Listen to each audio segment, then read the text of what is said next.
Alright, hello once again. This is Jeff Scott of Rankin Technical College, and I've been going over the PowerPoint presentations for Murachs, JavaScript, and jQuery 3rd edition as part of the AWD, Application and Web Development 1000 Web Technologies class.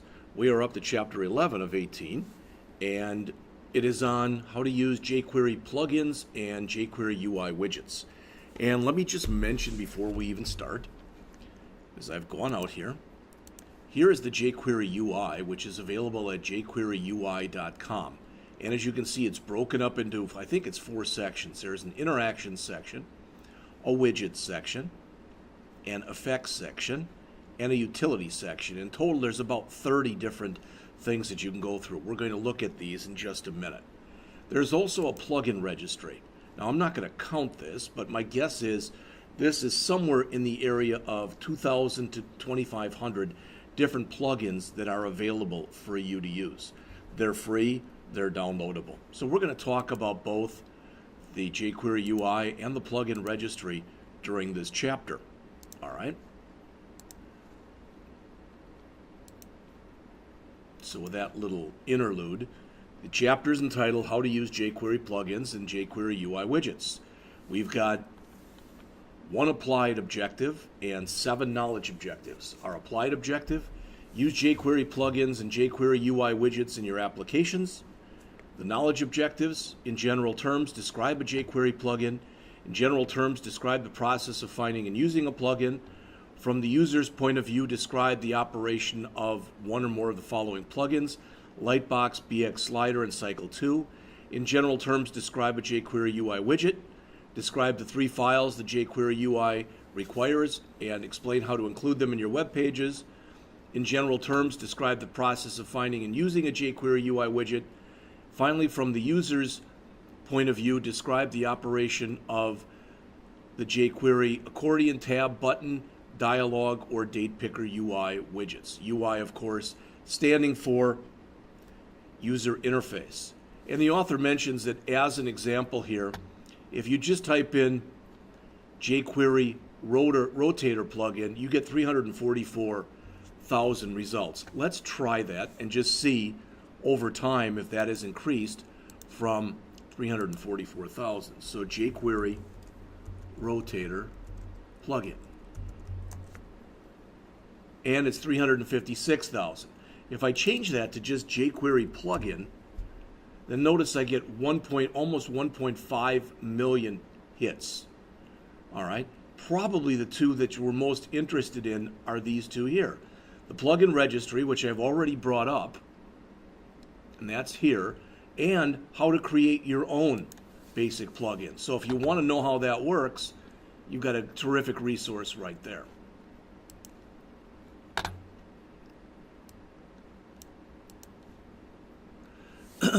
So here's some of the websites you can go to, and they're mentioned in the book, shown on the slide here. Here are some websites for finding plugins, some for displaying images, some for slideshows and carousels. All right. Now, a couple things that you're cautioned here about using plugins. First, make sure you include a script element for jQuery.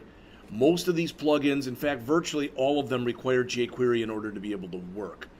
You want to also make sure that you have included jQuery before the actual plugin file, because that'll actually manipulate some of the stuff in jQuery.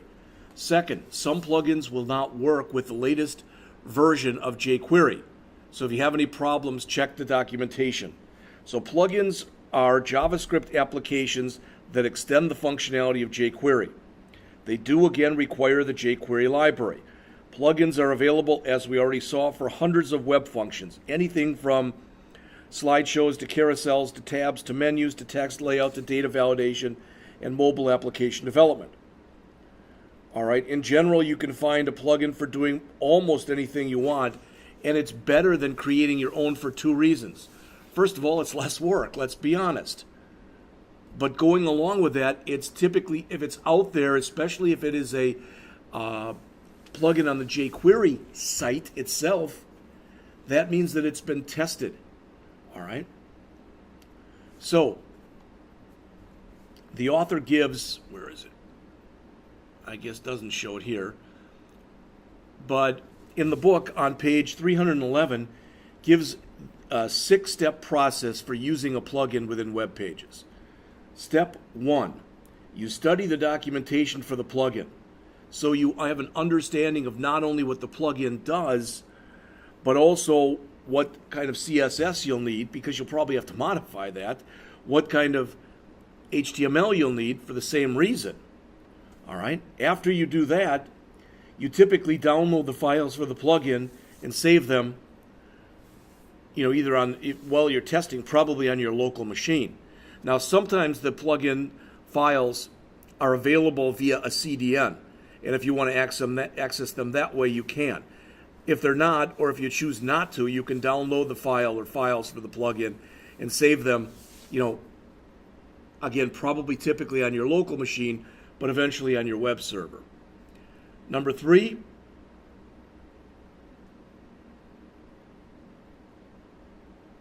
they do mention in here on 310 that the download may include 2 versions of the main JavaScript file for the plugin.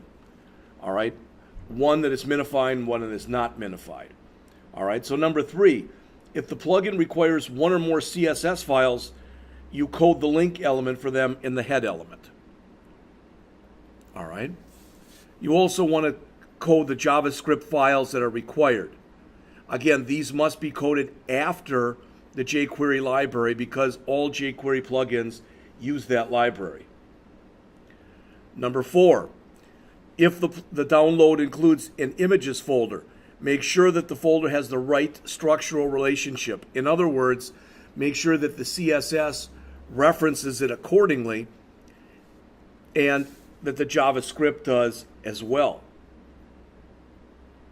5, code the HTML and CSS for the page so that it is appropriate for the plugin. Again, typically you're not going to use what comes out of the box, so to speak. You're going to have to make modifications.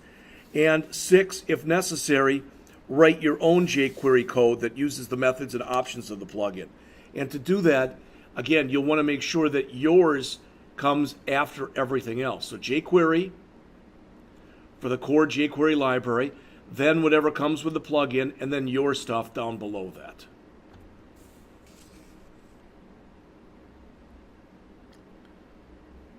It says here, make sure that you include a script element for jQuery and make sure that the script element for the plugin comes after it. Not doing that is a common error. Some plugins, such as the BX slider that they talk about here, won't work with the latest version of jQuery. All right, we already talked a little bit about that. So, starting on page 312, and this is the figure 11.3 on page 313, the author talks about the Lightbox plugin. And the Lightbox plugin, typically what it is it can be used to display a larger version of a thumbnail image. The Lightbox starts when you click on one of the thumbnail images, and then it takes up most of the screen. When that happens, the rest of the page is darkened, as you can see here, and then a larger version is displayed with a counter and a caption. The counter showing that number slide and how many slides there are in the caption, whatever you decide you're going to put into it. If the mouse pointer moves over the larger image, the next and previous icons appear. There is the previous. You can't really see the next, but it would be right here. The Lightbox download includes a CSS file, a plugin file, and an images folder that contains the image for loading and images for the close button, the next button, and the previous icons. The HTML consists of image elements within anchor tags. The source attributes of the image elements identify the thumbnails that you want to show in the Lightbox show, and the href attributes identify the larger images. The data Lightbox attributes of the anchor tags element activate Lightbox. Their value should be unique for independent images, but the same if they're in a group of images. The data title attributes can be used to provide captions as desired. So here's the URL for the Lightbox website. If you want more information, you can go take a look out there. There's the link for the CSS, Now, I wouldn't do it like this as they do it. I would make sure that my style sheet comes after the one here. All right. And then there's the jQuery, and then there is the Lightbox minified. Again, there is a lot of debate over whether those script files should go in the head section or whether they should go in the body section. And I don't think there's really universal agreement on which is best.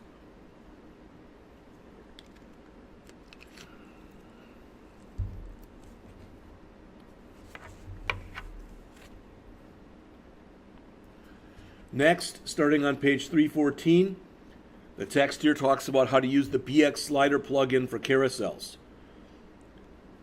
They mention that this plugin makes it fairly easy to develop a carousel. The HTML is an unordered list, as you can see right here, with one list item for each slide that contains images or other HTML. The website, which is here, provides a lot of examples and different summaries of how to do things. If the slide images contain title attributes, the captions option will make them captions. And the download consists of a JavaScript file, a CSS file, and an images folder that contains the images used by the plugin. And we're talking about these here, front, back, etc., that stuff.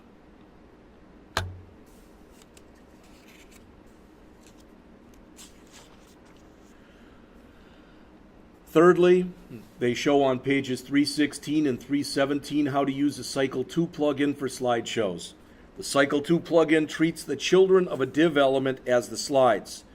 These children are usually image elements, but they can be div elements that contain both text and images. The best way to include this plugin is to use the GitHub CDN for it.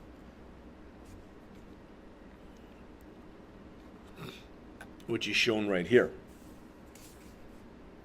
The Cycle 2 website provides demos and summaries that let you show you how you can set that thing up. To set options for a slideshow, you can code data cycle attributes for the div element. To provide captions below the slides, you can code data cycle title elements. All right, data cycle caption elements for the div and empty divs below the slides. Now that's just a very, very, very quick intro to three of the more popular plugins. Not only are there the plugins available where I showed you under the plugin registry, there, if you go out and you Google free jQuery plugins, of course you'll get that jQuery plugin registry. But there's other sites, plus there are plugins out there that you can pay for, either a nominal fee or quite a bit of money. All right, just depending on what you want to do. All right, so the rest of the chapter, starting on page 318, and going on for about the next 10 or 12 pages, talk about the jQuery UI. The jQuery UI, again, where UI stands for User Interface, they define it in here as a free open source JavaScript library that extends the jQuery library by providing higher level features that you can use with a minimum amount of code. All right? It says you can even think of the jQuery UI in many ways as the official plugin library for jQuery. As mentioned, there's 4 types of things that you can see in here. There are interactions, things like draggable, droppable, etc. There are widgets, like the accordion, etc. There are themes, which are 25 predefined themes, as well as what's called a theme roller application, where you can customize and create your own theme, also referred to as roll your own theme. A theme is implemented by a CSS style sheet, and there are effects, color animations, color transitions, and there are other ones. All right, so the URL is jQueryui.com. Now, rather than showing it the way they're showing it in here, I just want to show you a quick, down and dirty little example, because this is the way I do it. So I'm going to come over here to the jQuery UI. And I want to do an accordion, let's say. So I go over to accordion, and if you look, they show how you can use an accordion, etc. There are good things about this and not so good things. But I'm going to come over to view source, and I'm going to literally highlight. Make sure you don't get the line numbers. And highlight all of that, copy it to the clipboard, paste it in. You'll notice it's a complete file. All right, so I'm just going to save this to my desktop, and I'm going to save this as accordion.html.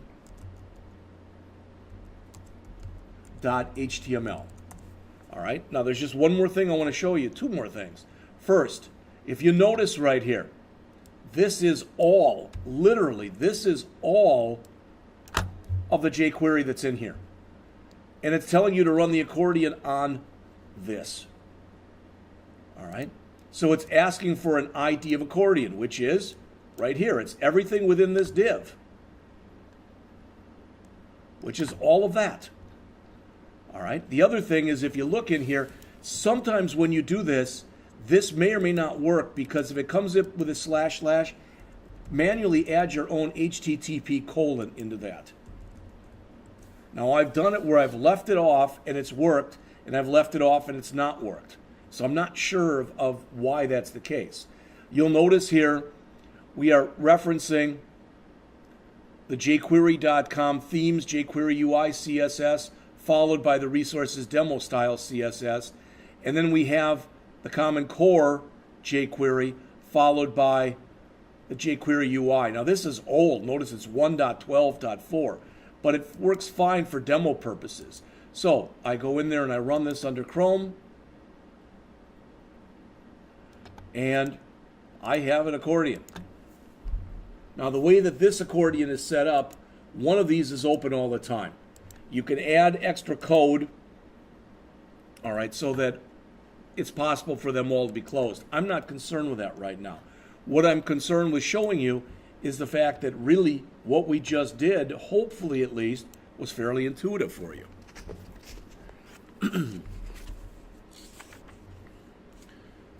So what they're showing you on this slide right here, and this is page 321 in the book, is how to build a custom jQuery UI download and download it to the computer. All right, and the author gives a 4-step process here for doing this. Step 1, from the home page, click the download link in the navigation bar or the custom download button to take you to the download builder page. Number 2, select or deselect the interaction widgets and effects, so you can select as much of the stuff as you want or as little of the stuff as you want. All right. Third, to select the theme, use the drop-down list on the bottom of the page. 4, click the download button to download a zipped folder. So that might have been a little confusing, so let's look at it. So I'm going to come back here where I just was. And you'll notice there's the download right there. So it says, which of these do you want? These are the same ones here that were shown right here. So let's suppose that all I care about are the widgets. Okay, so there's my core stuff. Probably I'll want that, but let's say I don't need this. And it says, are you sure you want to remove this? I can remove anything I want to remove. I want all the widgets. I don't want these effects. All right. And it says, what kind of theme do you want? Well, there's a standard theme, but I can come in here and I can say lay frog. I don't even know what that is. And I'm going to click download.